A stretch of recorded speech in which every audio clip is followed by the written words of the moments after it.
I'm Frazer Churchill, a visual effects supervisor from Double Negative. I've been in the business for about 17 years, I suppose.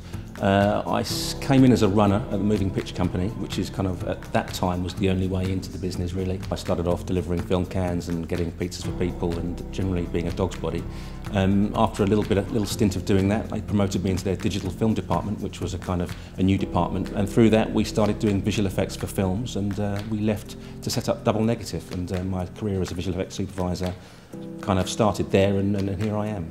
I think the route's very different now. When I started, it was really, there were no courses geared towards visual effects and animation. It really was, we were just working out how to do it as we went along.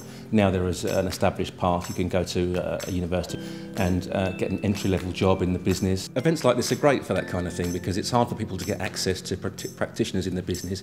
We're all very busy, and so it's good that people can come along and sort of get a feel and see and talk to people who are actually working in the business and find out what really happens. On the world's end, we did have a lower budget than we normally work with on this kind of a film, and we still were required to create effects on a large scale. And part of the reason we used physical effects, as well as the budget, was the aesthetic demands of the film. It was that kind of a movie. There was lots of physical gags, people having their arms and heads ripped off, and it kind of lent itself to practical effects, but it wasn't enough just to do practical effects. We had to kind of augment them and push them with digital. So that mixture is what you finally see, when you go and watch the movie. That's that sort of interesting mixture that you can't really tell what's been done to each of the shots.